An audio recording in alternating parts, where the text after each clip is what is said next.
Well, compared to today, they were fairly basic, and it was acceptable at the time, I guess. You know, we had our group of, I think there was about, when I came to St Helens from Pine Garner, I think I was in a group of about 30, 35 students, year 5, 6, 7, 8, 9.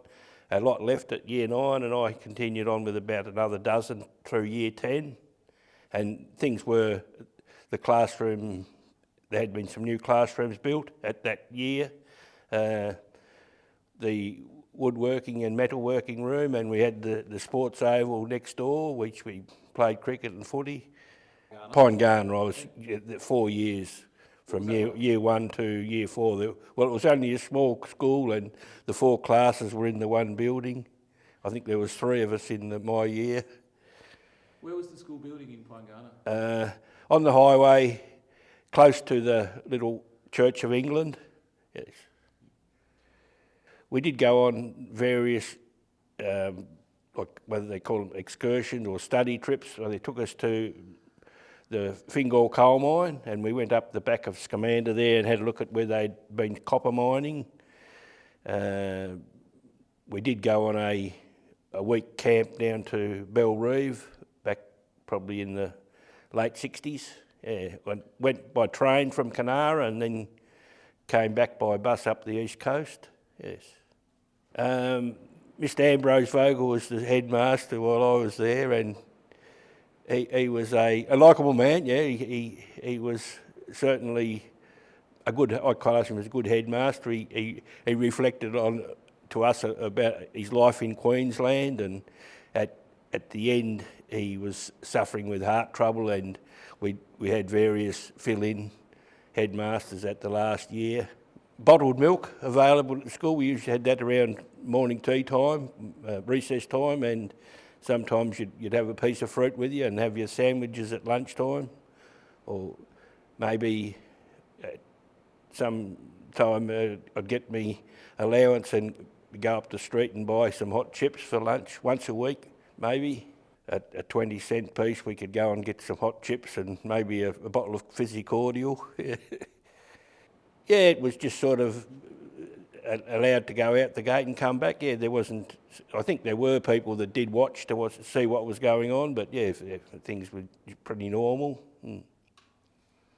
I remember that people used to get sent round to the headmaster's office and being sent out of your room. I think that was a sort of a factor that, you know, you reflected on later. You know, you'd been pulled aside. Yeah, that was.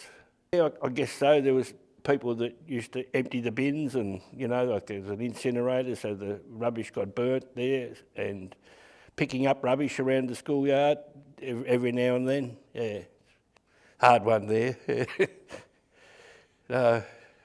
Can't really pinpoint it. I suppose it's just an overall learning. Found, you know, some of the teachers were very good, and some were probably as good, and the overall learning, I think it's down to the individual. Yeah, you got to. I can remember quite vividly, you know, we did woodworking projects and metalworking projects, and you know, other simple things. You know, even our headmaster took us with saws, and we pruned the trees and things around the footy ground and that. Good question. I guess we got sent where our parents elected to send us in them days, but yeah, I think people have more freedom now. We had sports on Anzac Day, school sports, and they were usually an exciting day, you know, to partake in the Anzac service, and then the sports, running, jumping, and so on at the footy, like beside the school grounds. I used to detest homework, and usually because I came from the farm, there was always other jobs to do when you got home, and it'd be bad time. Oh, homework's got to be done now, and it wasn't the best. Sometimes we try and do that on the bus returning from Pine Garner to St Helens, and of course it didn't do a lot for your writing. Legibility.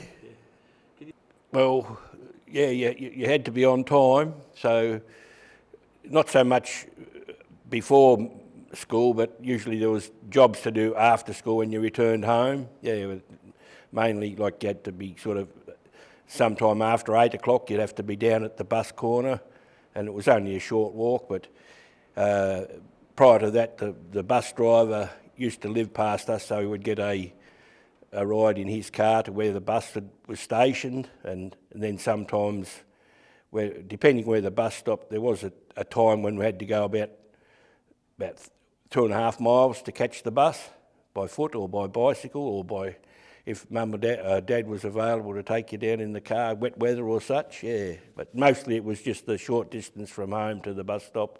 On the bus, it would have taken probably a good half an hour, yeah, with the various stops along the way. Yeah. No, I haven't had to use algebra, and I believe nowadays there's instruments that can work all that out for you anyway. The sort of times have changed so much.